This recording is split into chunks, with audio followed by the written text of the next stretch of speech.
probably, unless I'm not here. So.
They all seem pretty happy about it. Just as a reminder then, that chicane in the final sector has been removed. It makes it even faster and more flowing. What kind of impact is this going to have on the neck and indeed the tyres? Yeah, I mean, first of all, do you know why they removed that at the time? This was 16 years ago, because it was too dangerous because of the runoff. You know, and now they've brought it back, and the cars are going at even higher speeds. So, wow, that's quite a ballsy section now. And it's tough physically also. I mean, your neck in the race is going to be hanging out there. It's going to be, it's going to be demanding on you. And what about overtaking? What will it do to that? Well, look, everything we saw yesterday seems to lead to the fact that it might make overtaking easier, but because of the fact that the tyres are going to be suffering so much, if you're following too long around that section, your tyres will overheat and it will make it more complicated. So let's keep an eye out for that. Obviously, you want to be ahead and keep a gap. If you can keep your tyres cool, then it possibly will make overtaking into turn one a little easier. And what about flat out? Will they be flat out in that final turn? What I'm hearing is a lot of drivers believe yes, it's not going to be easy and it might not be something that they can do lap after lap, but in qualifying, I think when the tyres are at optimum condition, there you can see. Wasn't quite flat yesterday. I know Esteban Ocon and Max got very close to it. There's a couple of drivers flat out in turn 9, and they do say that today in the best conditions with the soft tyres, there's a very big chance that they will be flat throughout there. But it will be tough. I mean, it's one of those where it's psychologically very difficult to keep your foot flat on the pedal. You drivers like that challenge, don't you? Absolutely. It's going to be trying to go pedal to the metal through there today. Everybody had a little bit of a safety lift, but they have more fuel they're running yesterday, less grip, so today, high chance it can be flat for the top guys. Okay, well, one of the consequences of this faster, more flowing track is this bottoming out effect. We're reluctant to call it porpoising again. We don't want that coming back into the sport, but is this something that's a concern, and can it be dialed out? Yeah, it was a big concern for some of them yesterday. I mean, I think we see Russell here, who is struggling with it, or it's actually Lewis, sorry, and then Lando Norris was complaining about it a lot. You can visually see it as well going into that last corner. So for some of them, it was quite a challenge, and it can be quite unsettling. And in terms of being dialed out, though, Naomi, is that something that the team can be working on overnight to make sure it's not too much of a problem today? Well, from what I heard with a few drivers I spoke to was that it wasn't for them in that moment worth the compromise because it's only happening in that one corner. Some of them are complaining about it in turn 10 as well, but because it's only affecting 1 or 2 corners on the track, some of them are saying it's not worth a compromise from the setup perspective. So I'm sure that that won't be a universal decision. Some might be suffering with it a little bit more, and then there is something they can do about it. But from what I've heard, it's just not worth a compromise. There is such a buzz here already. I mean, they sold out the Carlos Sainz stand in 8 minutes. They sold out 46,000 tickets in less than 24 hours. There is such a buzz in Spain at the moment for Formula One. I mean, there's a buzz everywhere, isn't there? But to have 2 drivers here, one at the beginning And I was going to say one at the end, but actually this is probably the best Fernando's ever driven. It feels like he's had a renaissance with his career. It's almost palpable, isn't it, the excitement of the fans here? It certainly is. Look, it's just been over 10 years since Fernando had his last win. Everyone really desperately wants him to get his 33rd. Monaco looked very, very close to him getting that, but it's just fantastic to see Fernando, you know, in great spirits, because he knows that he has a machine that can possibly get him a victory, and regularly see him on the podium. How dare you say that he's at the end of his career? No, I don't. He's driving like he's 25. I totally agree. I mean, I corrected myself his straight level away. is epic. And also I feel like his popularity is greater than ever. You know, he's captured the imagination of a lot of people, young and old. I want to get your views, though, Nico, on his Monaco race. Did you feel like it was a missed opportunity, or was that win always going to be out of reach? Honestly, he did a fantastic weekend in Monaco. I mean, the pace he got out of that car was very, very special.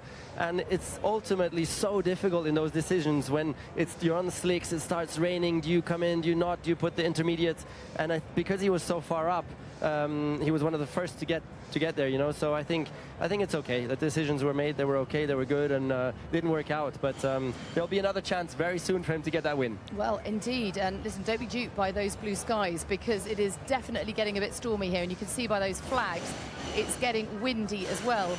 And actually, someone like Fernando Alonso can cope very well in those kind of mixed conditions, can't he? Well, Fernando is just such an all-round talent. You know, he can cope with anything that you throw at him. That's what makes him so great. And therefore, I think all these conditions today are going to play right into his hands.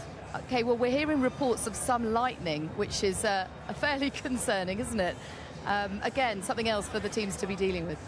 Yeah, look, there's nothing they can do about the weather. It's going to be the same for everyone. Hopefully it's not too much that we don't have to stop the session, but at the moment it's still dry, so we're definitely going to get a dry beginning of the session. Okay, we're running for cover, you're running for the comms box. Let's go up to Crofty and Ant, soon to be joined by Nico.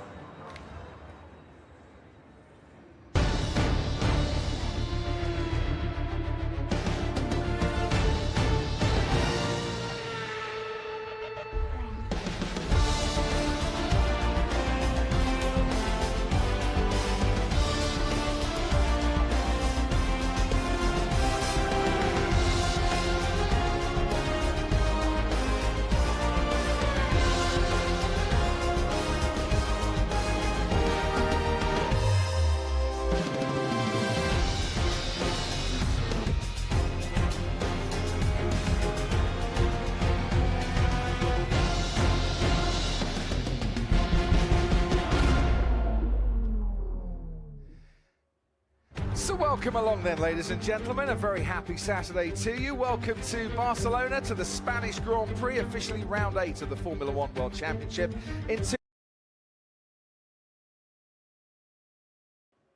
So welcome along then, ladies and gentlemen. A very happy Saturday to you. Welcome to Barcelona, to the Spanish Grand Prix, officially round 8 of the Formula 1 World Championship in 2023. And while you might be forgiven for thinking that off the track it's all about one man, Fernando Alonso, the prodigal son, returns with a chance of winning. On the track so far this weekend, it's pretty much been about one man as well. Max Verstappen, who on the long run pace yesterday was half a second on average a lap faster than his nearest rivals. We're here at a track that's been reprofiled and returns to the track we used to run on back in 2006 when Fernando Alonso won here.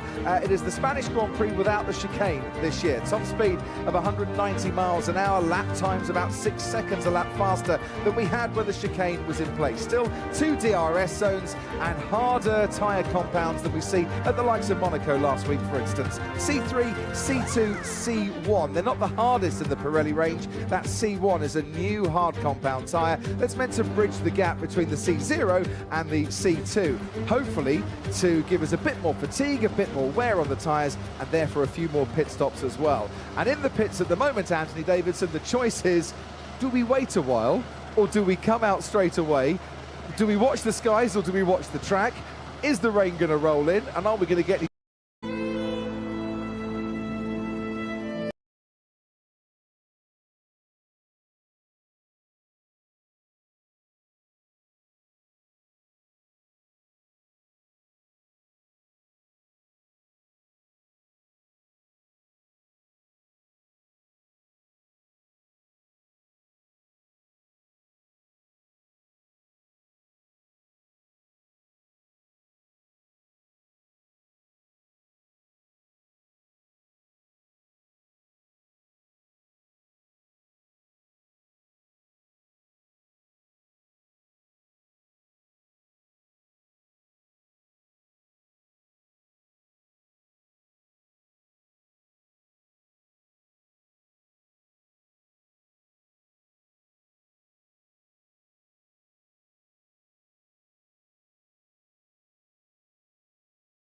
which is often the case when we're about to have a downpour, and you can see the crowd are preparing.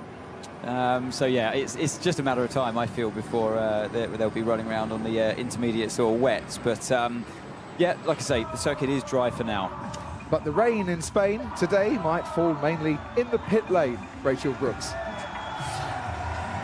Yes, Crofty. Well, I've been standing down here, and there has definitely been some lightning over turn 14 in the last 5 minutes or so. It's getting chillier. You can see the dark grey clouds that end, bright blue sunshine that end. My cameraman Ian is now going to go and show you the weather radar in the Alpine garage here, just to see what what it looks like at the moment. And that is what we're looking at right now. They've also been given another set of intermediate tyres for qualifying later on today. And if Ian comes with me now, I can show you also, Crofty, that Lewis has gone over to George's rear wing on the Mercedes for this session. He's coming out. We'll get a look as it comes past now. But as you'll see from yesterday, Lewis was P11 and a tenth and a half slower than George in FP2 yesterday. So he's gone across to George's rear wing. We'll see how that runs today around this circuit. Lewis Hamilton yesterday saying that on the pace that the Mercedes car was showing in practice, it might be difficult for them to get into Q3, but we often do see quite a jump forward from Mercedes from a Friday to a Saturday. Cars making their way to the ends of the pit lane. Slick tyres for the moment, Anthony Davidson. How many laps we get in on the slicks remains to be seen. Well, I'm sure, I mean, the cars I've seen so far, Crofty, all coming out on brand new soft tyres with the red logos on, Pirelli logos on the side, and Lewis Hamilton joins them as well. So, yeah, looking at our screen, Fernando Alonso, everyone getting out there, I'm sure, to do a bit of a qualifying prep before the rain comes. There's one hard tyre runner down there at Alfa Romeo. So we have a green light at the end of the pit lane now, and we'll look at that queue of cars making their way to the track. The teams know the rain is coming. They want to get some dry laps in, and these will be qualifying simulations as the lightning flashes away in the distance beyond the final corner. The two Williams of Logan Sargent and Alex Albon then make their way out onto the track for the first time. Behind them, Magnussen and Hulkenberg, De Vries and Perez, Tsunoda and Russell. But as you can see, it's quite a queue down there. And if you're going to do a practice start, you might have to be held there for quite some time. The fans have flocked to the Circuit de Catalunya, Barcelona. And I tell you what, look at that lightning. That's fault lightning there. And if we were in Miami, this session would be red flag right now. They have a rule in Florida, don't they? When there's fault lightning, there's lightning in the air, everyone takes cover.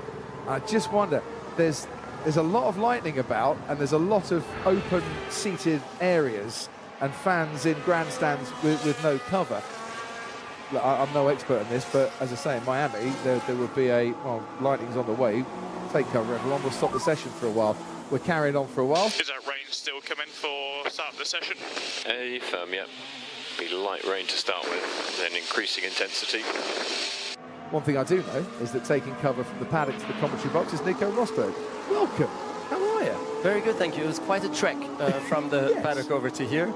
But I like the comfort of this little booth in light of the lightning outside. It's a good place to be. Unlike our dear fans out there, I think that's going to be a very uncomfortable day. But for us, I think it's good, and we can get going straight away with some Rain fireworks here. 12:40, It's going to be straight into qualifying lap one here. It's really interesting in free practice. You know, they're practicing for qualifying right now. So is this a day where the others catch up to Max Verstappen, or is this a day where Max Verstappen asserts his authority whatever the weather?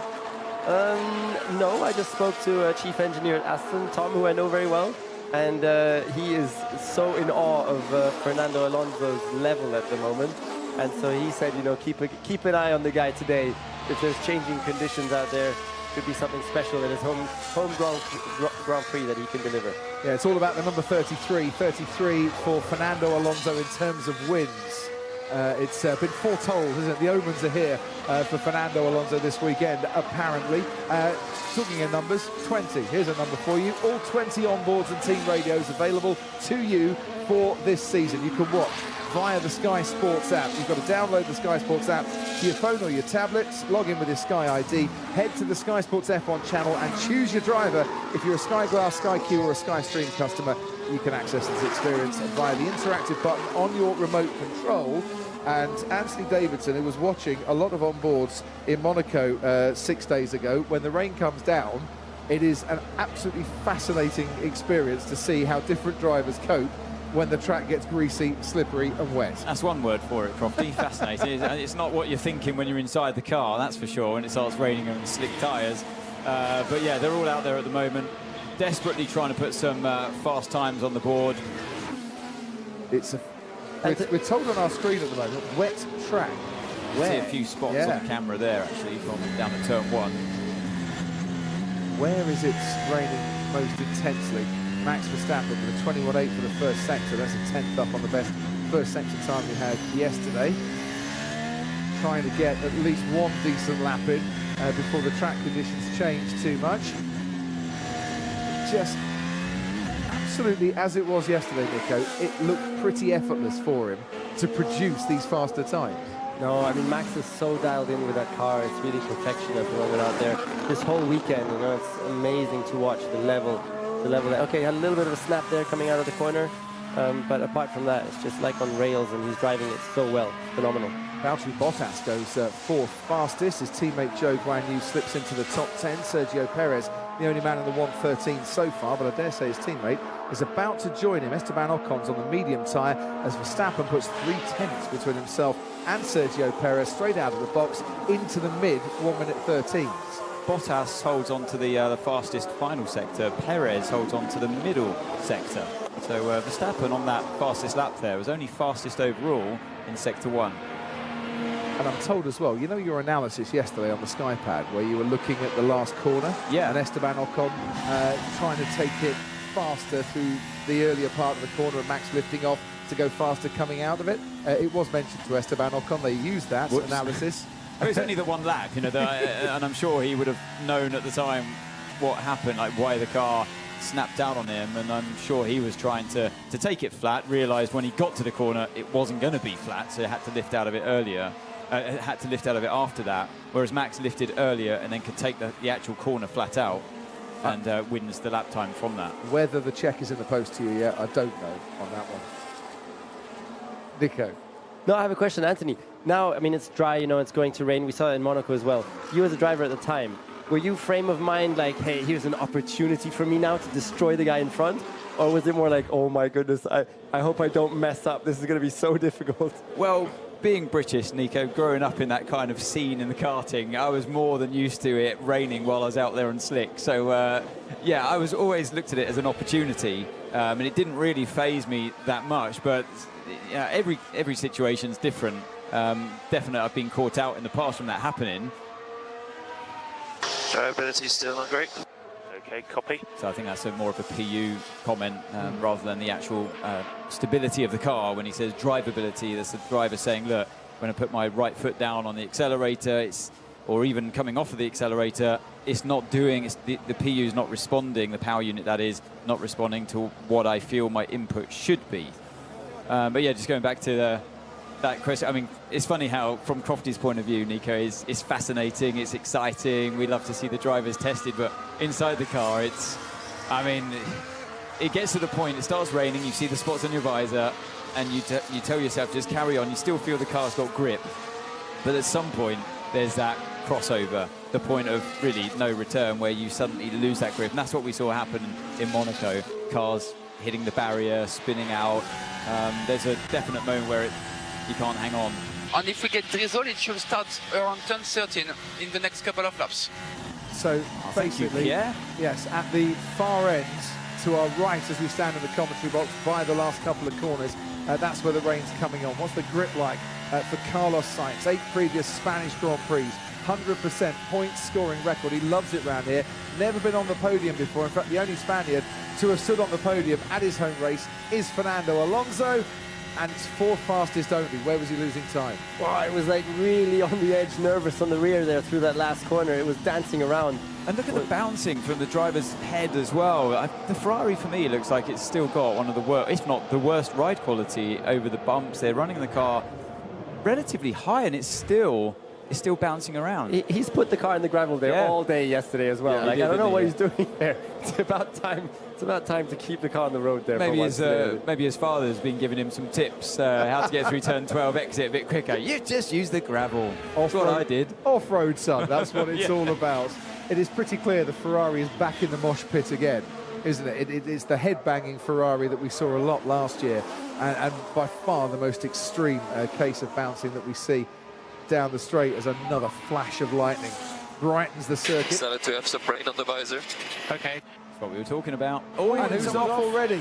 Is this at turn 9? Yeah, so this looks like Logan Sargent. How on earth do you know that?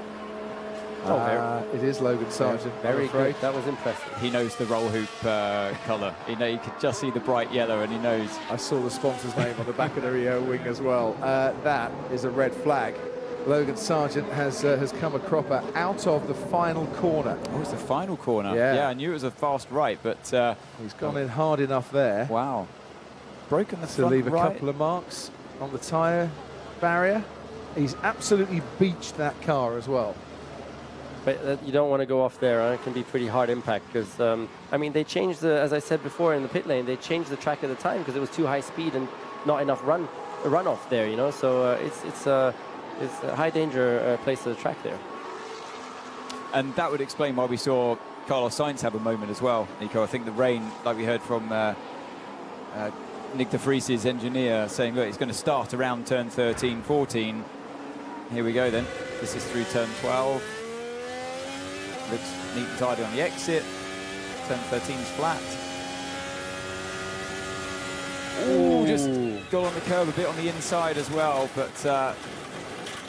well, he scrubbed off a lot of speed, thankfully, by the time the gravel trap doing its job, slowing the car down, and by the time he hit the tyre barrier, it wasn't going hugely fast, but... Yeah, he'd lost the rear a little bit before hitting the curb on the inside as well. You okay? Oh, I'm sorry.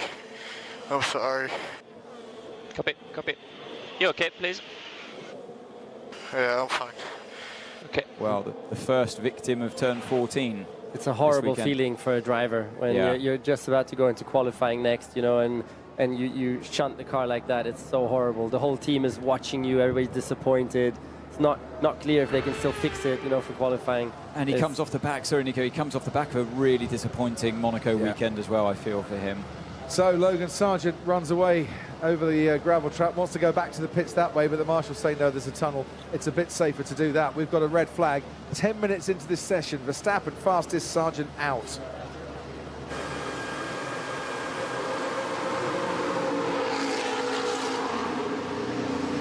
And whilst Logan Sargent's thinking to himself, damn, I did not want to do that, up and down the pit lane, 19 other drivers are thinking, damn, why did you have to go and do that? We want to get some fast laps in the dry, and you've just gone and wrecked it for us for a while. Yeah, when time is of the essence, and you want to be out there before this rain comes.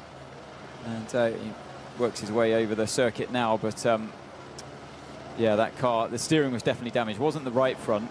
It's taken damage to the left front. As he turned the wheel back to centre, the wheels didn't turn, basically. So, yeah, they've got some work to do down there at Williams now before qualifying. He also hit the back into the tyre barrier, huh? So even the whole rear end might need changing, or very likely. Oh dear, Logan Sargent, 5 Q1 eliminations so far this season, albeit he missed Q2 in Monaco by 6/100ths of a second. There's the damage to the floor that you can see. And they're big stones as well, isn't it, that gravel trap? I think there might be a bit of damage to the diffuser as well. I'm sure, yeah, bits were flying off every... Missed Q2 in Monaco by 6/100ths. Missed Q2 in Bahrain by 6/100ths, by 1/1000th of a second. Remember, he set the identical lap time to Lando Norris. Used with the rain, turn 12, turn 10, turn 12. Understood. And all the way now to the box. Starting to spit in okay, couple of Roger, yeah, getting reports of drizzle. It's now raining. Copy. And you can see it, can't you, as we have the shot of the Ferrari pit wall, you could see the rain starting to fall, which will just make life even more miserable for Logan Sargent, who's walking his way back down the pit lane. 100% finishing record so far in F1, but he can ill afford moments like this. Puts him on so much on the back foot going into qualifying. You just see there again on that shot there, Crofty, the bits of carbon fibre getting flung up. Now this is better, a slow-mo replay as he turns in, the car bounces, the rear starts to slide, he gets the right front onto the curb, and that was game over really. The car did not like that at all. That's a horrible feeling when you know the car's going in. Is he okay? Yeah, FM. All good. Alex Albon with concern for his teammate, who was still trying to fight the car, wasn't he, as he approached the barriers. He had his hands on the steering wheel, trying to avoid it. That's one of the bravest things. I never managed to do that in my career. I remember Lewis would always hold on till the very, very end. Like, he would never let go. And I would always be so scared that the impact would flick my steering wheel. Because if it does, your thumbs are in there, and it will knock your thumbs off, like completely dislocate them. So I was always scared of keeping the hands on. What did you do? Because I think I would take them off as well. Yeah, exactly. No, but the steering ratio is such that the impact doesn't actually go into the steering wheel. You can hold the steering wheel in place. So it works to keep your hands on it. Do you remember that time, was it Vitaly Petrov, his steering wheel actually came off? And he was holding the steering wheel and actually wasn't attached to the car at all. Malaysia, I think, from memory on that one.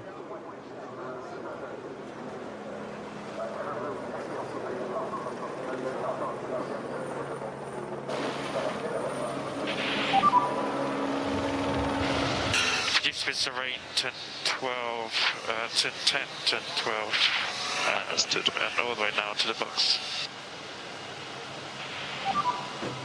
Starting to spit in now. Okay, couple of. Roger, yeah, get reports of drizzle. It's now raining. Copy. So we've still got a red flag as Logan Sargent walking back down the pit lane. It was his accident at the final corner that brought out the red flag. The marshals removing the Williams car, which has suffered a fair bit of damage to the floor and maybe to the diffuser as well. You can see from the rear angle bits of carbon fibre flicking up into the air, and when the dust cleared, it was clear that on the right-hand side, left, I think, front as well, there's a fair bit of damage to that Williams. There's a job on then to fix that car before qualifying. Are we going to get much more action, I wonder, in this session? Rachel, Brooks is down in the pit lane. Give us a rain update. Well, you can tell whether or not I've got my hood up, Crofty, because you know what I'm like. My hair expands at an exponential rate. Was it hair wash day today? It's always hair wash day. Basically, if I said light rain, you would assume it was sort of soft, gentle rain, wouldn't you? Yeah. But this actually, they're big drops, but there aren't many of them. It's weird. So it doesn't feel that wet down here at the moment. You can see maybe on the tarmac, I hope you can be able to pick it up. They are just big drops of rain, but not a lot of them. So at the moment, it doesn't feel like it's that bad. Certainly doesn't feel like it's full wet, but I'm not out there driving this track right now in terms of how slippery it is. So I can't see it stopping them going out for a while unless it's going to get better soon. And at the moment, the radar, the teams are expecting it to come in 15 minutes into the session, which is exactly where we are now. So they were all expecting this rain to come. But we'll wait and see. They are getting heavier, actually, as I stand here. The hood might go up in a minute. That'll give you a clue. But yeah, so far at the moment, the team's just waiting, I think, to see, one, the red flag to finish, but also just to... Was that a big rumble of thunder I just heard as well? That was a huge rumble of thunder. Enormous bit of fork lightning off to the distance behind you Not as your well. stomach ahead of lunch, then? No, okay, not cool. good. Go take shelter, right, Rachel. I'm going to go and do that. I think it might be getting worse. I'll give you an update if it does. You do that while we go not to the pit wall this weekend, but into the garage. Down at Mercedes, I'm really pleased to say that we've got the Chief Communications Director, Bradley Lord, is with us for the first time ever during a live session. Bradley, thank you. We've never been in the Mercedes garage, so this is absolutely brilliant. First and foremost, rather mucked up the run plan, this red flag in the rain, isn't it? Yeah, it has, Crofty, and thanks for the warm welcome.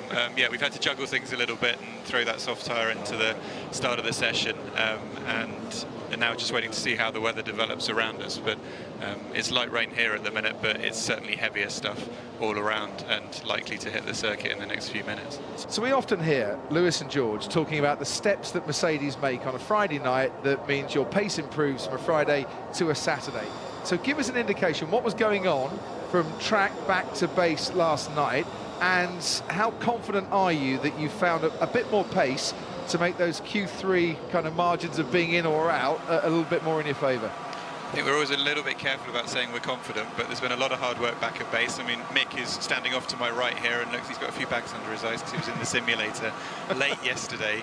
We've made some setup changes, hopefully to improve that one lap pace, but without compromising the race pace that we saw yesterday in the long runs as well. And you know, based on a tiny sample of evidence so far, both of the drivers sort of reported that the car was feeling better. That will obviously partly be the cooler track temps that are helping the balance, but they seem to feel we'd made a bit of a step forward as well.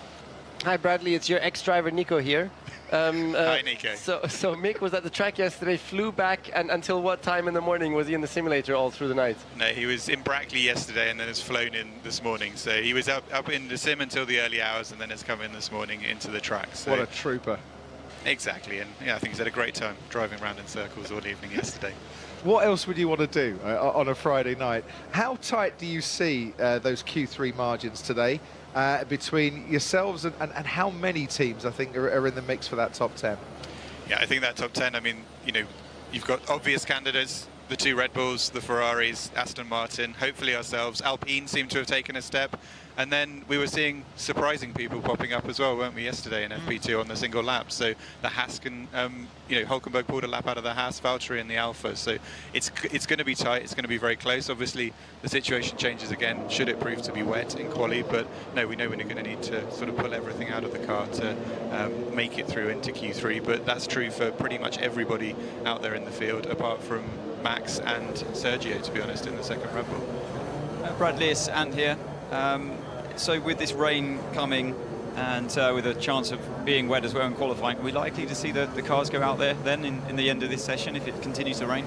Yeah, we've got a sort of throwaway inter tyre for this session, and so if it does continue to rain, I think we will want to get out and get a feel for the balance, and just for the guys to, you know, both the drivers to feel how the car is out there in those sort of grip limited conditions. So yeah, I think we can expect to see that. Some teams may also be interested to have a little lap on the X-Wet if that proves wet enough, just to try it, because it's that blanketless compound that very few people have run so far. And just before we leave you, Bradley, I've just seen Joe Bauer with a bit of Williams walking down the pit lane with a brolly in hand. Very, very wise indeed. Because it's the first time you've been with us and the first time we've been in the Mercedes garage, what do you normally do during a session? Because we see you next to Toto. I mean, sometimes you're taking evasive action when he's getting slamming his fists on the desk a little bit. But what is your role during the course of a session? It's a couple of things really, Crofty. First of all, it's keeping you guys all informed so you know what to tell your audiences if we have an incident or something's going on here in the garage. I'm running a sort of update group out to the factory and sort of different colleagues as well. We've got people entertaining guests and hosting people throughout the circuit and back at the factory as well, so keeping them informed what's going on. And then really just sort of trying to be a sparring partner a little bit for Toto, for Jerome and for Mick, who are actually sitting alongside listening to this and trying to distract me and throw my attention off as well, as you'd expect. And then, yeah, as and when, you know, some of those inputs go over to the engineers and to the pit wall if, you know, we think we've spotted something that maybe they've missed with, you know, the breadth of things they have to cover as well. So, yeah, just keeping a close watch on what's going on. I have to chuckle at the phrase sparring partner, given how I have to duck the odd punch from time to time as well, yeah. Well, we're really glad you're with us this weekend. We'll speak to you a little bit later on when we've got some more updates. Bradley, thank you. Thank you, cheers. Known Bradley Lord for a long, long time, since 2006, and it has been a long-time ambition of mine to get him on, because he knows what he doesn't know about Formula One is not worth knowing, quite frankly. He's a fine journalist in his time. Well, to hear from Mercedes. And to hear from Mercedes for the first time as well. So many other teams we have on the pit wall, and we can chat to them during an event or a session, and it always felt like we missed out on Mercedes, so here we are. Brilliant. And what a great job he did. Absolutely. He's a superstar. He's quite good at this communication lark. Maybe he's got a future in that. I was chatting with his wife on WhatsApp the other day. I said, it's brilliant, Bradley's coming on. He's going to be our man in the garage. She went, is he? He hasn't told me yet. Kept it quiet from Holly as well. Outrageous. Holly, by the way. That's part of communication, isn't it? Not telling, not revealing everything is key. Keeping secrets. Holly Samos, who used to be Antonai's pit lane reporter back in the day. Hello, Holly. She'll be listening this morning. I'm very proud as well, I'm sure. Hi, Holly. But one thing to add is this role that Bradley has is so powerful in F1, you know, because you need to use the media. It's a potential to help you with your actual performance, yeah, because it can set off a whole dynamic, yeah, for you, like, which gets the rivals like scared or makes them change trajectory on their development route, because everybody's reading the media. Everybody in their laptop, all the engineers have the media open every day, you know, so you can really, there's a real power there if you play it well. And Toto and Bradley, for example, they're very, very good at that. When you were a driver, when you were competing and winning world championships, how much did you pay attention to what was being said about you at the time? Unfortunately, yeah, as much as I had full focus, I switched everything off, yeah, nothing on. But you come to the racetrack on a Thursday and I need to sit in front of 50 of you, yeah? and then here comes Crofty thinking, Nico, asking Nico, is it just maybe that you don't have what it takes to win, yeah? Did I ever ask you that? I'm sorry if I did. And so, bang, it hits you in the face, you know, and I can't avoid it because I have to sit there. So that's unfortunately, really unfortunately, I cannot completely escape it, and you do have to figure out a way to deal with it. And that's really before social media, the whole full impact of social media really became as magnified as it is today on the drivers. You know, they carry that extra pressure in many ways. They do read about themselves online, and they take on board comments. So it's interesting that you would intentionally try and hide away from that, but then when you come to the racetrack, there's no escaping it. No, of course. For certain moments. Yeah, of course. And then when I come home and it's Monday morning, and my I think it was my father-in-law who says, Nico, maybe you should take up boxing. so the hidden message was, you need to grow yourself a little bit of courage out there. Exactly. You know? Lewis is walking all over you. I tell you what, you two were very, very good with the media, and I in particular asked you some very stupid questions along the years. You were always absolutely excellent. There's some raindrops. Puddles. Not puddle, that's not a puddle. That's the tears of Logan Sargent, mate. That's not that deep at all. Oh. Rachel Brooks, no reason now that the pit lane is open why we can't get some cars on the track. No, and so I've asked a few people, Crofty, and actually everyone was just basically waiting. So we heard from Bradley that they thought there was some heavier rain in the area. I actually don't really need the hood. It's not that bad right now. So I think the teams were waiting to see what was happening. They're expecting this heavy rain to come in because it's all around the back, sort of coming in from 11, 12, 13. But we've just heard the Mercedes engine fire up. I got all excited and they've just turned it off. So I don't think anyone is going out right now. They are literally sitting here waiting to see what happens with the rain. But it's not that bad. It's really not that bad right now. Excellent. In which case, then, Rachel, the hair is saved. Not a problem. Thanks, Rachel. Doing a fine job down in the pit lane while Ted puts his feet up for the weekend. And he'll be back, I'm sure, in time. We have no running on the track. This is really frustrating. When Rachel was describing the type of rain that we had, I thought that's bad rain for track action. As opposed to good rain. Yeah, there's good rain is more of it, or less of it, but infrequent big drops that just ruin a dry track, but it's not quite wet enough for intermediates or wets. Bad rain. It's definitely not wet enough for intermediates. You destroy them in one lap. Absolutely, yeah. And if you went out on slicks, you run the possibility of destroying the car by going off. Well, and also, you know, you'd have to go so slowly around corners that you were flying around before that you can't learn anything. Favourite music, Smooth Operator? I severely doubt that. Nothing wrong with a bit of Sade, obviously, but I doubt that is his favourite music. I think he's put that up there as a bit of a joke. But this is no joke. We have lightning, we have clouds, we have a few sprinklings of big raindrops, but we have no cars on the track, and it's really frustrating because we want to see some action today.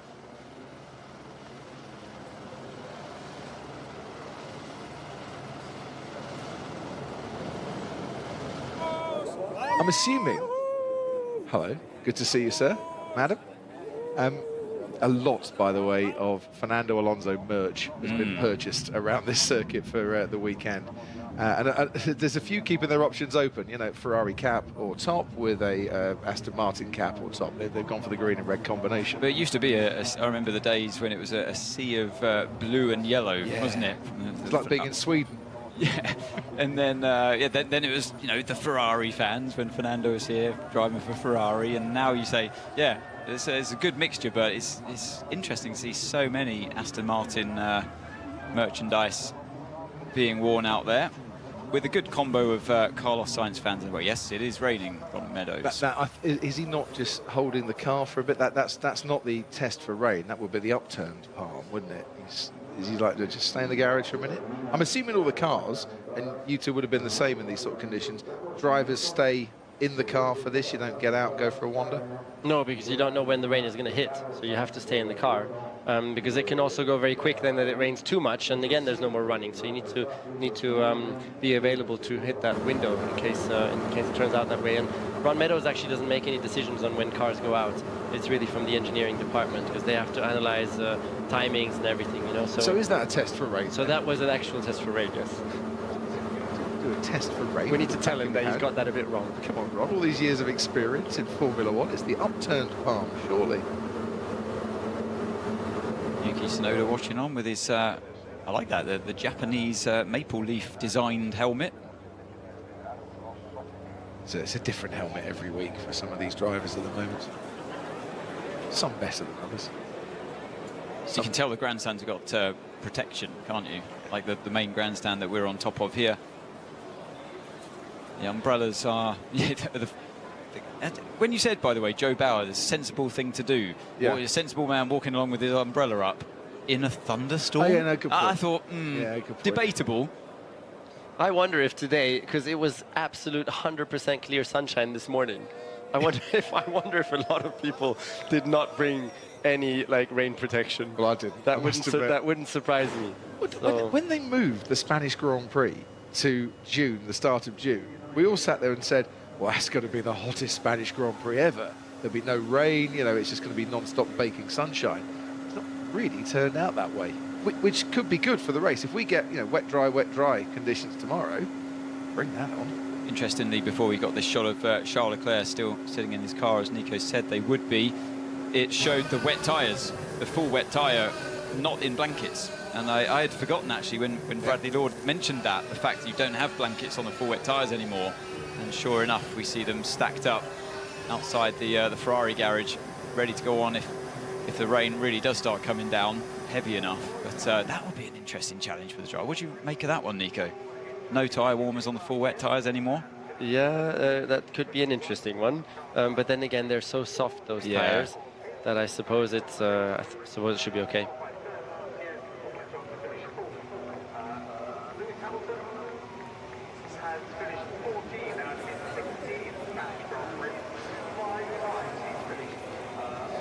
Welcome back. It's banner time. We can't speak Spanish, but Nico Rosberg can. No, in the previous one it said, my parents don't know I'm here, but I'm here for win number 33. Oh, bless. Mick Schumacher, who got 33 minutes of sleep last night, apparently. But that's brilliant. Everyone is expecting win number 33. And I'm not saying it's going to happen, but you know that I love my stats here. Fernando Alonso in the past 3 races has gone 4th, 3rd, 2nd. Stands to reason it will be 1st for this weekend. Apparently your dad, Nico, was the only driver ever to go 4th, and then 3rd, then 2nd, and then 1st. Crofty, that is incredibly impressive. Stat. I don't know where you've pulled this stat out. That came from Twitter, and I'd like to credit whoever it was, but I've forgotten their name. And was there no community notes below, yeah? You were sure that this is accurate, yeah? Whether it's accurate or not, I don't care. It's a brilliant stat, and I love it. Sounds awesome. You know, we try and make it relevant. But here's one for you. Tomorrow's date, 4th of the 6th, 23. It all adds up to 33. Oh, my goodness. Now, that is true. It's going to happen then, yeah? Tune in for Fernando's win. We thought it would happen in Monaco. Nearly did, but it didn't. Yeah. But it's going to happen. It's written in the stats. But I would say this weather increases his chances of winning.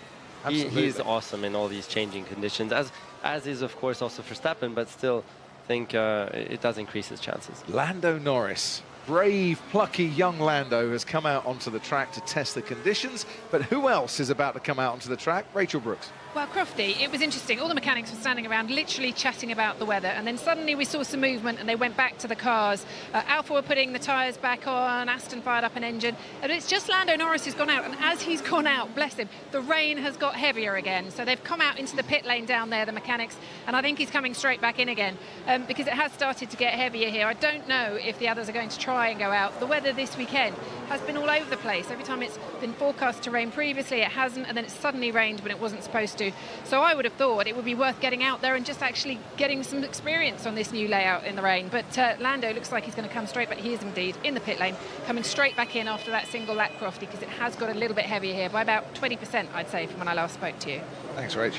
That was great to see Lando out there. It wasn't just, oh, I'm just going to take it easy. And look, he was like really trying to find different lines already. You could see how he was like chopping over the inside of curbs, trying to find new grip that maybe no one knows about. Yeah. You know, it was really, really interesting. Because in these sort of conditions, you want to stay off the line that's been rubbered in as best you can. But don't you want to stay off the curbs a bit as well? Really depends. Sometimes you can hook yourself in also. You can hit the tire down beyond the inside curb, and it can hook you in and pull you in and give you extra grip. You can really be creative, you know, in these conditions. So that was cool how Lando was really on it there. He was actually all four wheels inside the white line when he tried that. So, So it's interesting that he couldn't do that in qualifying because he'd get his lap deleted. Yeah. He did it here too. This is turn 9 where he did exactly the same, which is weird actually. Like why I don't know, it looks a bit extreme somehow, but yeah, interesting. Do you get the feeling that as exploratory as this lap was, McLaren might not have known just how wet it was on the far side? Lando would have found out just how wet it was. It's like, right, how do I keep this as much in a straight line as I possibly can? Did you see that? He was, again, trying. He was trying to see the grip levels going on. Like, he kind of almost purposely went all the way there just to see. You see, he's purposely steering, checking grip levels. And that was very slippery for him on that red painted part, wasn't it, on the exit of turn 10 as you come through to turn 11. So I think, you know, a lot of drivers, as we're intrigued by it, Nico, a lot of other drivers will be looking at that thinking, okay, noted, that's one to avoid as well. Stay within the white line around turn 10, because that red stuff looks really slippery. I think sadly as well, a lot of drivers will see that and go, yeah, if we're not going out just yet, that is too slippy. Gabriella tweets me, by the way, to say, on the subject of 33, Fernando is in garage 33. Now, Gabriella, I hate to disappoint you on this one, but I did see that. Someone sent me a tweet on Thursday and said, oh, 33, he's in garage 33. Crofty, it's going to happen. I took a walk down the pit lane. He's not. He's in garage 34. He's next door, I'm afraid. Garage 33 is not being used at all. Fernando's coming out of 34, which really upset me, because that's the sort of thing I love. You know, 33 win, 33 garage, got to happen. So sorry, Gabriella, but it's not true. Track dominance, Sainz and Leclerc. Nice even spread there. Why is Charles Leclerc faster in a straight line? Has he been running a different configuration car, a little less draggy? Why would that be? Maybe he had a slipstream. We don't know the exact difference in straight line speed, but yeah, it can be that the fact that you're following another car can easily do that. Or, you know, it's such gusty conditions out there, just if the wind blows a slightly stronger headwind for Sainz, you lose a few kilometers an hour down that straight. Here we go, Nico. F1 Nutter was the man who came up with this. Fourth, third, second, potentially first for Fernando Alonso. Keke Rosberg, last 4 races in 1985, did that sequence. But what are you telling me? No one has ever done fourth, third, second, first? In a row. What? Really? In the history of Formula 1? The history of Formula 1, only your dad. That's strange, isn't it? I mean, it wouldn't sound so, like, Doesn't unusual. sound so unbelievable, no? does it? Yeah. But there's 1,000,001 permutations on that one. But I think it's lovely that only Keki's ever done that. Amazing. When you speak to your dad later, say, Dad, do you know what? Yeah. Of all the things you've done, I'll send him a congratulations. Well done, Dad. Excellent. You still hold the record. Yes, for the time being. Yeah. Sergio Perez, Dad, smiling away in the back of the garage. Rachel Brooks, where are you? I'm actually down at Alpine, Crofty, because I've just been to speak to Alan Permain, actually, and ask him what the radar says. And he said this rain is going to last until the end of the session now. So he thinks in about 10 minutes' time, everybody is going to go out. Because they want to feel what this track is like, because there may be rain in qualifying this afternoon. They are looking at the potential of rain later. And so give it about 10 minutes, and you will see a flurry of cars go out to experience this circuit in this rain. In the meantime, we're going to carry on with the 33s up here, because I know you love this sort of thing. I think the Williams car might be arriving at the end of the pit lane, because I just saw a load of mechanics running past you, Rachel. So it's the 33rd time that the Circuit de Catalunya has hosted the Spanish Grand Prix. And tomorrow, Jack Trumper, thank you for this. I had actually got this written down. I was saving it for tomorrow, but hey, we've got a rain delay. Another great stat, he says, Crofty. Tomorrow will be the 1086th Formula One Grand Prix. As long as Alonso starts the Grand Prix, he'll have 362 Grand Prix starts, which means he'll have started 33.3% of all the F1 Grand Prix ever held. So the 33s keep on coming. Meanwhile, John Watson did a 3-2-1, it culminating in victory at Silverstone, the first for McLaren in 1981, says Mark Hughes, but that's not a 4-3-2-1, is it, Mark? That's what we're looking for. Only Keke Rosberg has done that. Keep your 33s coming on this one. It's all in the numbers today. I can see Charles Leclerc exiting his garage. Yes, works his way down the pit lane. Well, this will be interesting then. Don't expect high-speed thrills, but do expect a few exploratory laps of a track that, well, it says low grip conditions because it's not wet, it's greasy in parts as well. It might be slightly more damp around these final few corners, but it will be very greasy, I'd have thought, on that surface. Well, we could see from Lando Norris's exploratory lap just how greasy it was, and yeah, they were probably waiting for it to get actually a little bit wetter so that he didn't destroy, or they didn't destroy the tyres. As Nico pointed out earlier on, you do need a little bit of surface water to not completely feather up the rubber on those tyres. So both Ferraris out there. Updates for this weekend.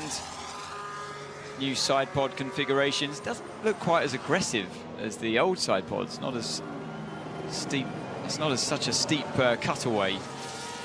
That kind of bathtub shape that they had to them is raised up just slightly. But they seemed happy anyway. I mean, the balance didn't look brilliant, but the drivers seemed happy with the performance of the car at least. Here's an interesting one. The team principal and team manager of Haas are required to report to the stewards at 2:30 in relation to a report received from the FIA media delegate. Alleged breach of Articles 12.2.1c of the FIA International Sporting Code during a media conference conducted on June 1st, 2023.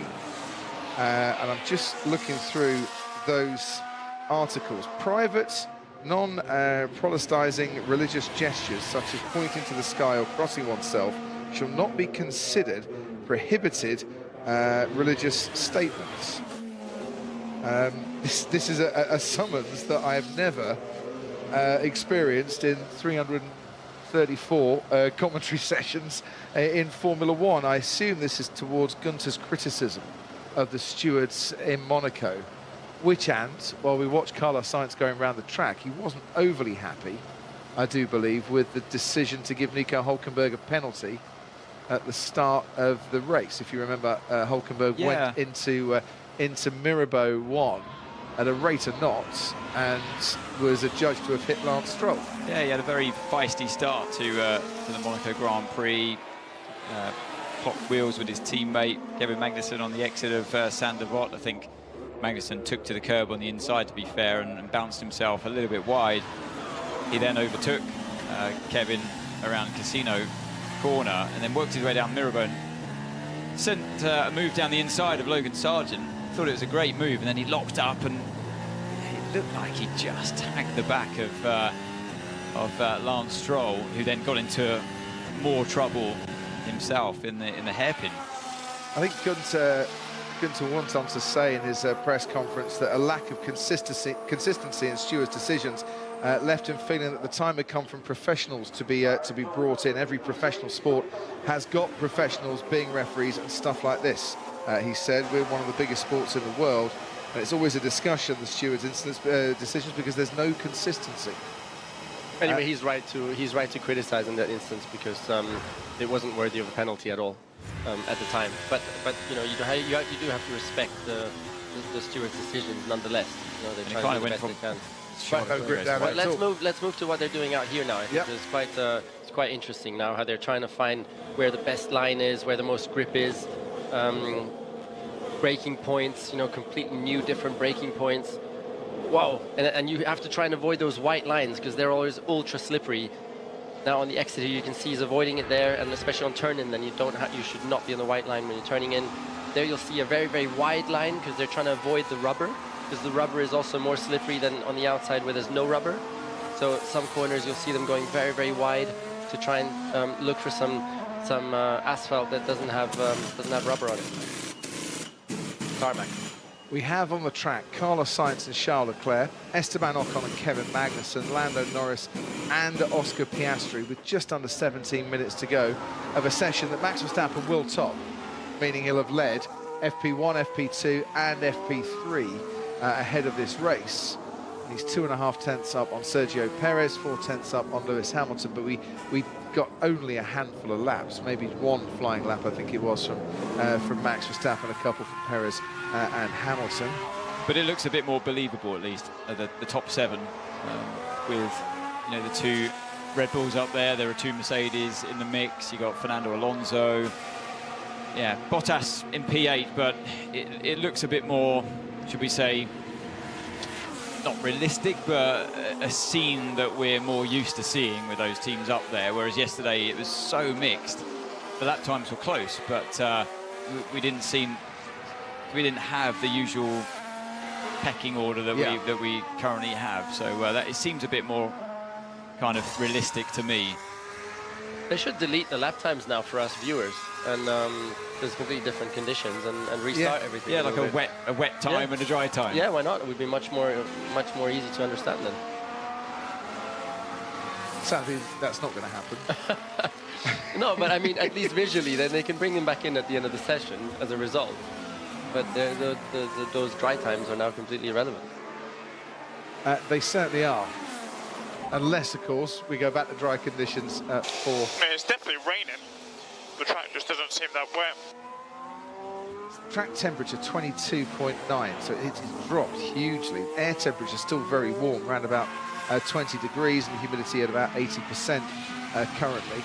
Just see that as Ocon was getting on power, and he was trying his best to avoid the white line, and as soon as the right rear touched the white line, the car had a bit of a jolt to the right, and he had to correct it, staying off those white lines on the way into the last corner. When you build up a bit more speed, though, you can afford, with the downforce, to use a little bit of that curb on the exit of the final corner.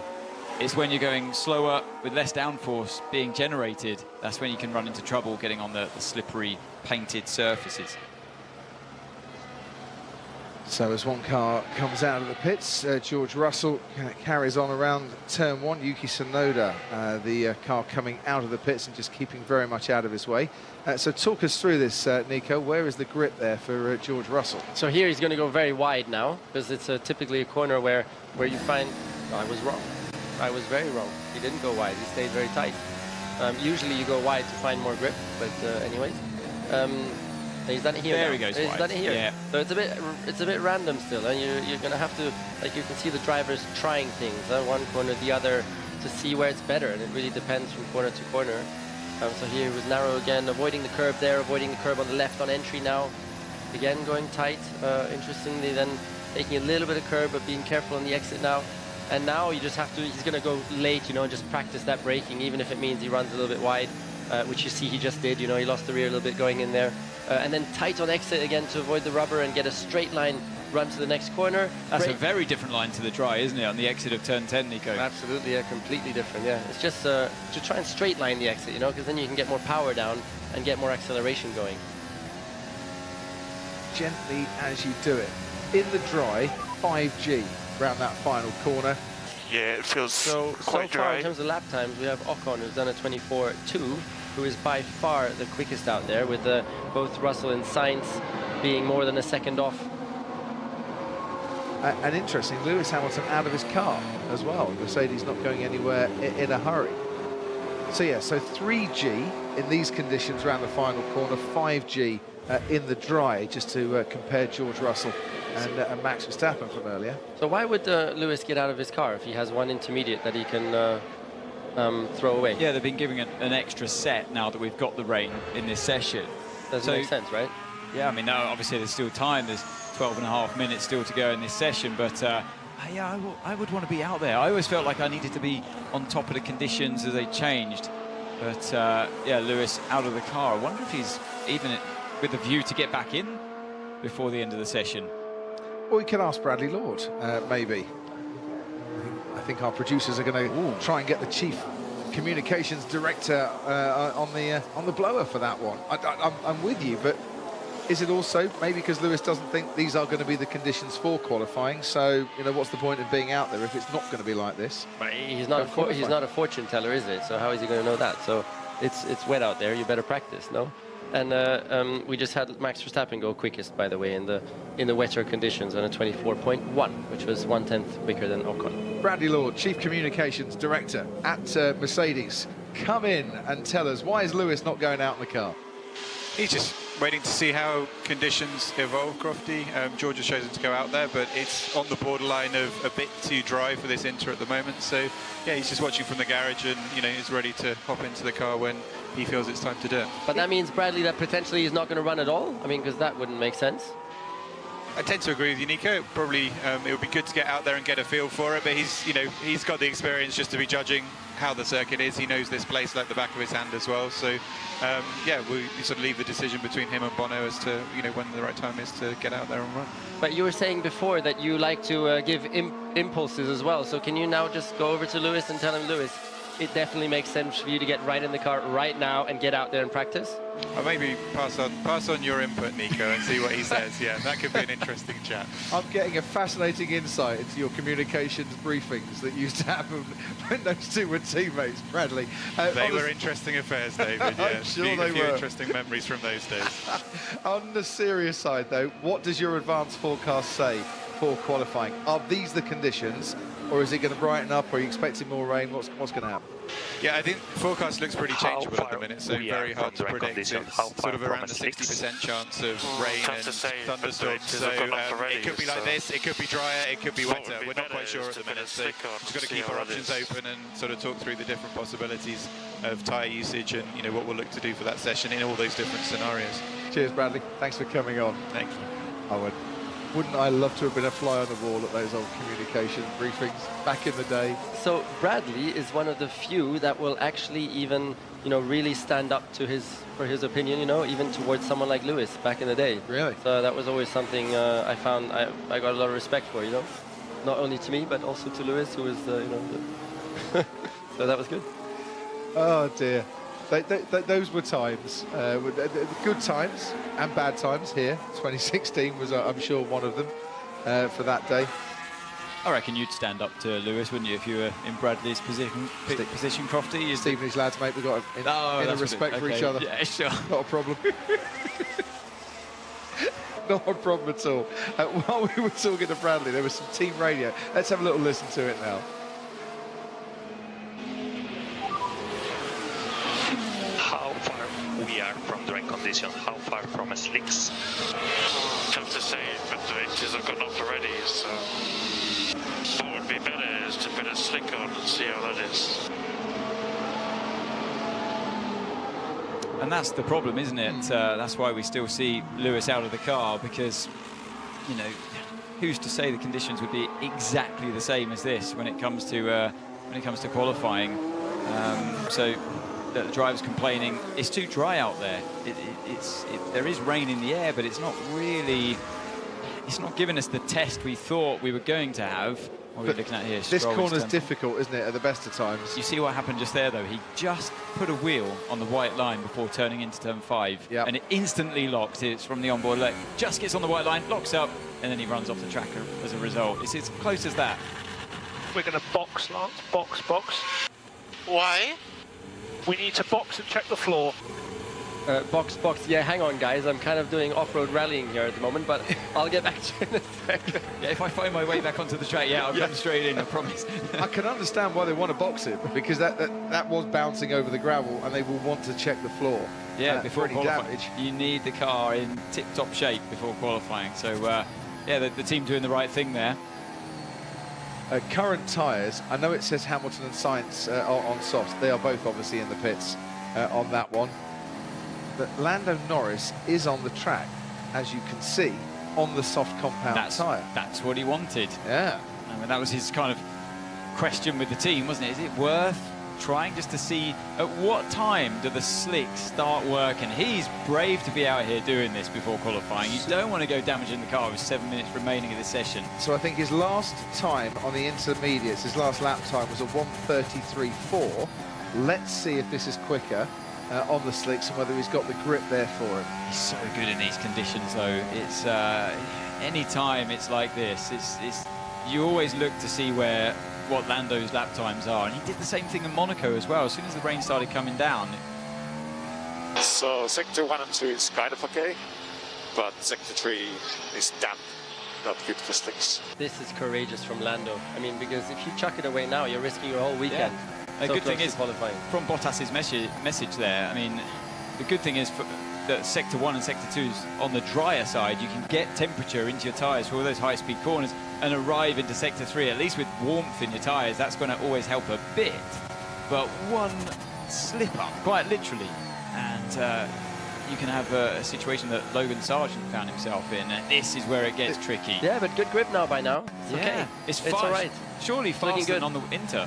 His best Inter's time was a 1:26.4. It was a 1:33.4 was his last Inter's time, but a 1:26.4 was his best Inter's. He was pushing there, wasn't he, a bit? Heading into these kind of corners, Crofty, when you know it's wet and you're in slicks. Well, and as he crosses the line, that's a 1:21.6. Yeah, it's the faster tire to be on. And he's learned something. Why is the brakes are so... What's wrong with the brakes? Okay, we are taken. Part of the problem in these kind of conditions, when you're not able to brake at absolute optimum, the way that the whole harvesting through the kinetic energy of the car is set up for the dry or the wet. When you're in that in-between stage, you have to be changing a lot of controls on the car to almost limit. Oh, that was another touch of the white line before turning in. The drivers get so used to using more of the circuit in the dry conditions, they really have to rein themselves back in. And the fans loving that one. That's a flaw he's checking as well. That was the first ever mistake I did in my career. I was 17 years old, and I was driving here in 2002, the Williams, and after lap 35, I put exactly like Gasly there. I put the tires a little bit over the line there, and I spun it off into the gravel trap, and that was a horrible feeling at the time. Did you ever do it again here? No. I see, learn from Traumatized. So Traumatized. Always left half a meter from that on. I've never ever thought of you being traumatized by anything today. That's why you picked me up that time on the Sky pedal. So now Nico is a little bit away from taking the one. Currently, we don't see any progress on the brakes. We keep checking. I remember you had a bit of a go at me on the Sky pad once. I thought, yeah, Nico's leaving. Maybe it's a bit of margin on the way into Degna 1 in Suzuka. He's not quite using all the track. He said, yeah, it's really hard to use all the track. Traumatized. Traumatized. That explains it. Your therapist awaits, Natalie Pinkham and Naomi Schiff are waiting for you, Nico Rosberg, in the paddock. Really? Yes. And as you said earlier, it's quite a track. You need to leave us. Now Lewis is in a rush to get his belts on because he was out of the car. And I think Bradley should have had a word there. Maybe he eventually passed on your message. Maybe, yes. Maybe this is Bradley. That's why Lewis is back in the car. Nico says get in the car, so he's off to do it. Crofty says go down to the paddock. Go on. And I go straight away. Go straight away. Nico, thanks for coming up. It's been lovely to have you up in the box. Nico with us all weekend long. Anthony and I, for the next 3.5 minutes, will talk you through the end of this session. Carlos Sainz is another one now on the soft tyres. They'll all have seen Lando Norris's lap and said, right, OK, we need to be on the slicks. So the brakes look fine down at McLaren, they say. I didn't quite finish what I was going on about with the braking there in terms of when it's a bit wetter. Fan of the day. Yes. Very good. Keep getting in trouble. I'm never going to be able to finish, am I? Nope.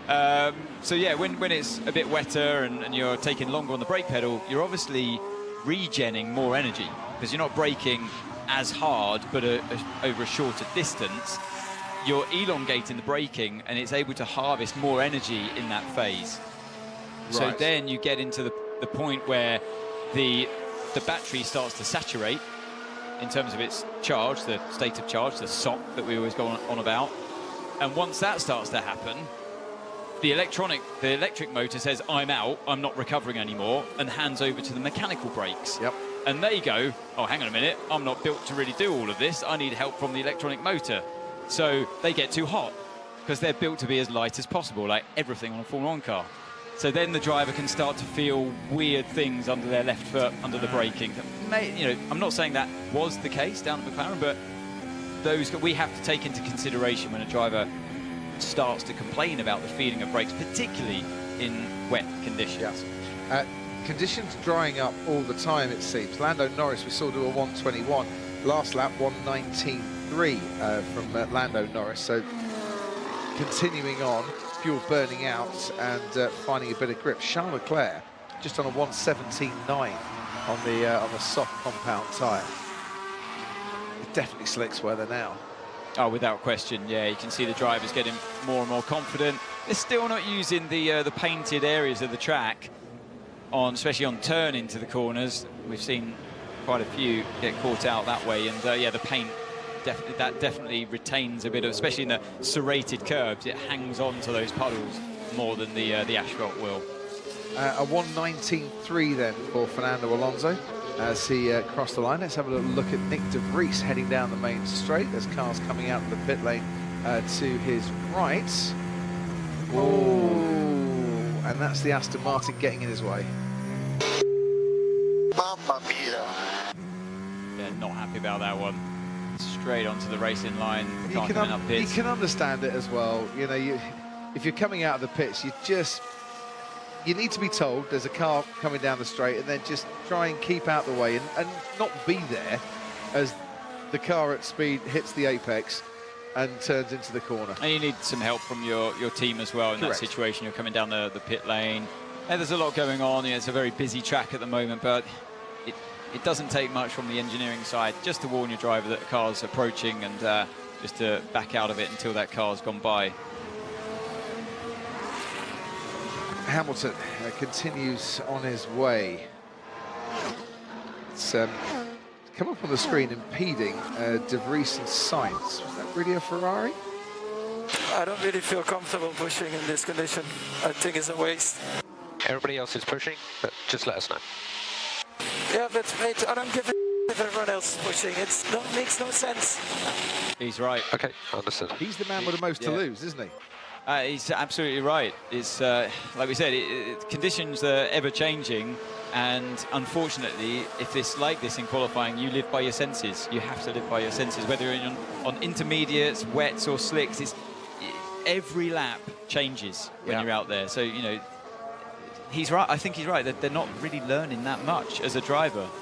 Lando maybe learned in terms of this is probably the crossover point from inters to slicks. Yep.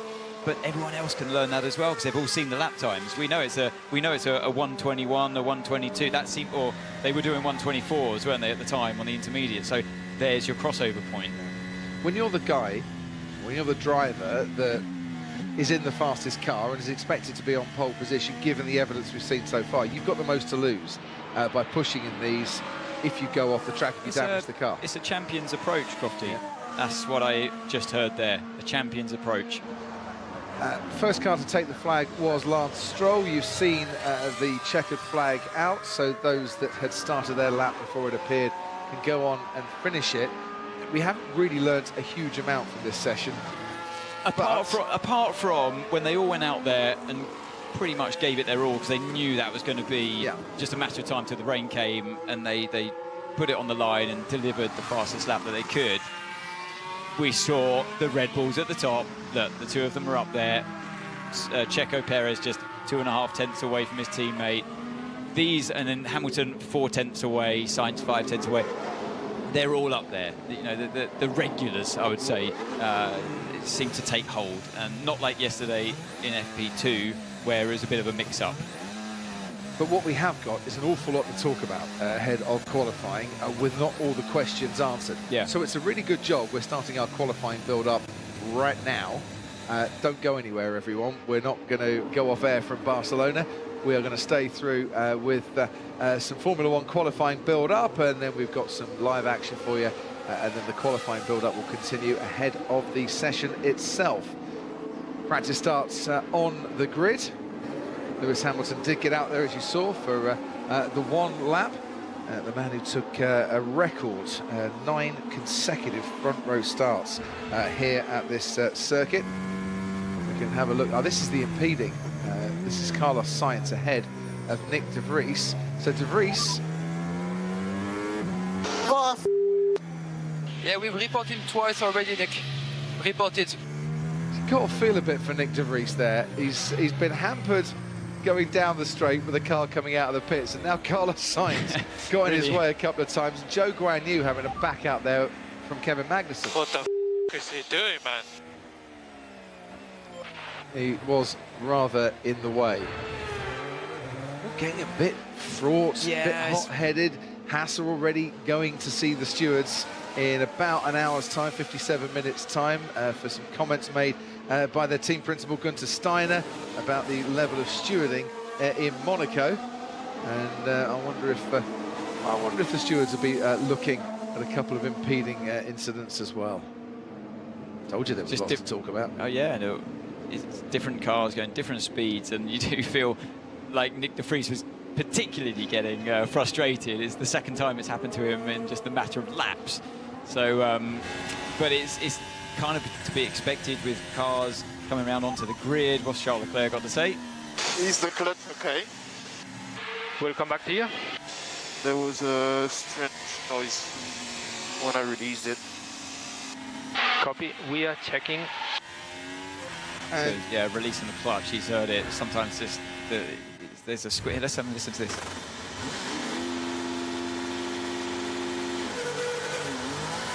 Yeah, it didn't sound too healthy, did it? You know what? It sounded. Do you remember in Monaco when Max Verstappen, I think it was in FP1, he pulled out the pit box and the garage, and it made pretty much an identical sound.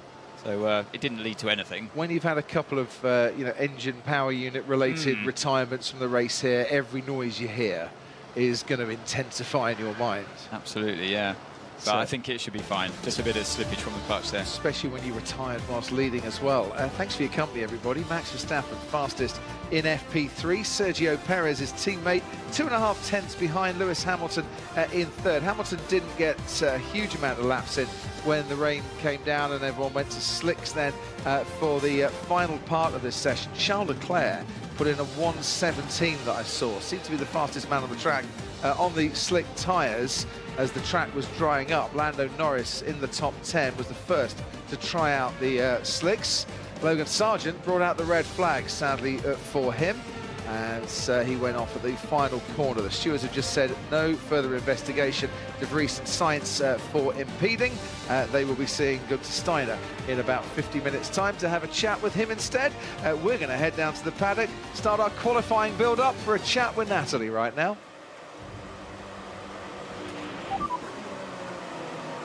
So at the moment we cannot see anything strange with the clutch. Yeah, copy that.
was a simple verb, merely a part of speech used in everyday life. But it's not that simple for us, because now the everyday Ukrainians simply cannot say words without bursting into tears. This was my home. This was my friend. I think that's impossible. So sometimes I think with the Inter you just go out to see how they feel, and then they came back in. But everybody was a little bit half-hearted out there, in my opinion. You know, I mean, when we went out in the beginning on the soft one, that was obviously because we knew it was going to start to rain. So everybody was trying to get out early to get a feel for the car. But as you say, the conditions changed completely from that as well. So let's see what is coming and just take it by the hour. By the minute. Well, we have some very amateur devices to tell us what the weather's going to do. You guys have some serious high-tech stuff in there.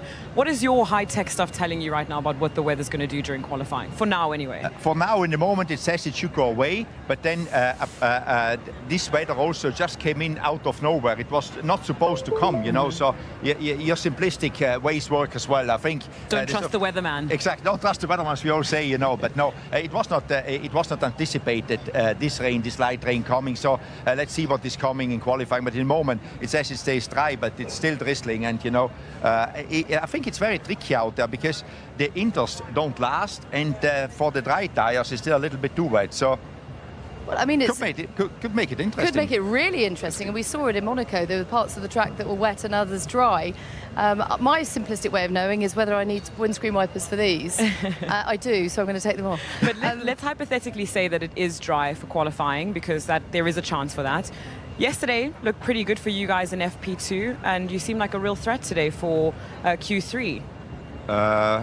It could be possible if we can get back to what we did yesterday.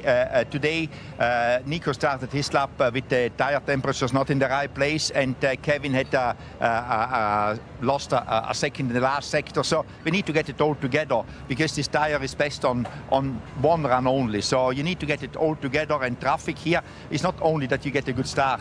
You need to get a good start with the perfect tire temperature. Otherwise, you're compromised in turn one. Turn one leads you in then to 2 and 3, where if you don't get turn 1 right, it's difficult to get 2 and 3 right. So that's what they tell me. I'm not a driver, I mean, you know, so. Well, Nico has said that he feels at one with this car, that he is getting a bit of rhythm with it. He's getting into a bit of a groove. That must be music to your ears, because it feels as if his season really needs to click and get going. You know he's got the pace, you know he's got the experience and the know-how. It just hasn't quite clicked yet for him. Could this be the weekend that turns around? Yes, you say I love to hear these comments, but then, you know, we need to put it into a result. So, and it's so tight here, you know. I mean, you saw yesterday in FP2 how close the field is together. It's one little mistake, 2 tenths, you drop 6, 7, 8 places with 2 tenths, you know. So it's just everything needs to click, and hopefully Nico, as you say, clicks today. And what's been their response to the removal of the chicane? Because it feels like all the drivers love it. Yeah, I mean, I had no negatives, which means positive, you know, because if you have no complaint, that normally is good. Yeah, I think I think we all like it more. Well, I think you actually make the point about you enjoying complaints if it means progress, because you said it in our behind-the-scenes coverage that we did with you in Miami. We're really excited about this. What was it like having the Sky crew embedded with you for the whole weekend? You know, I'm pretty used to it, and they will tell you again. I behave like always. Well, we did notice the swear. Yeah, the editing was required. Yeah, and I hope you didn't listen to all the audio which I said, which you cannot bring onto the program. You know, we didn't talk about you, by the way. No worries. Phew. Yeah. Thank goodness. Yeah. Maybe we need to go back and listen to it. I just have a question for Günther, just quickly on, you know, this is obviously a really important weekend for a lot of teams, because there's many of you bringing upgrades here. This is a track where we can start to really finally understand what the pecking order is. Today's practice was obviously a little bit compromised, but we've got FP1 and FP2 behind us. What has been your learning from that in terms of exactly where you guys sit? Because you have some high moments this season and some low moments, so what does it look like? And it was again this weekend. I think FP1, FP2 were good, FP3 was not so good. I think I wait a little bit and also see the race. Our biggest problem was always the tire, the degradation of the tires in the race. So in the long run yesterday we were better than normally, so hopefully we can keep that form for Sunday, but it's too early to say. Honestly, I wouldn't jump to a conclusion yet with where we are. Okay. Well, we wish you well with the stewards, and we wish you well with the rest of the weekend. We'll be ready to hear their reaction and response. Thank you. Give them a big smiley face. He's a good man. He's a good man. Thank you very much for your support. Now off to the principal's office. Yes, I know. Exactly. Well, it was an interesting session, wasn't it, Naomi? Because they did get some running. How did you feel about that kind of risk versus reward? Because going out in those conditions, you know, there's a bit of jeopardy, isn't there? There is. I think, unfortunately, when the conditions are so here and there, it's sometimes, you know, you saw Lewis sitting in the garage and you wonder what's the point of going out. But the fact of the matter is, as we said, lots of teams have upgrades here this weekend, and these conditions may be replicated at another race weekend. So it's always important for them to go out there, have a feeling for where their car is and how to set them up in these conditions. But then, having said that, the conditions continue to change. So it's very difficult to learn a lot out of the session. So, yeah, mixed feelings. I mean, it is mixed, just like the weather, isn't it? For the fans, it is fantastic because it means potentially a bit of mix-up in terms of the pecking order. Look, I think it would have been exciting anyway. What I perceived from yesterday's free practices was that it's actually going to be closer than we think, particularly today in qualifying. So whether it's wet or dry, I think we'll have an exciting qualifying session. Yesterday we had Fernando Alonso very close to Max in terms of lap times in free practice 2. We know the Red Bulls have been very dominant, but actually I think they're not extremely confident about today's qualifying. I think they're quite confident about tomorrow's race, but it seems that they're running a little bit more wing than some of the other teams. So in terms of one lap pace, there might be a bit of a mix-up. I mean, we'll see. We'll see what happens, but it will definitely be tight either way. Okay, well, someone who's brimming with confidence at the moment is Esteban Ocon, because he got his 3rd career podium in Monaco, and we'll be building up with him and others to qualifying after the break.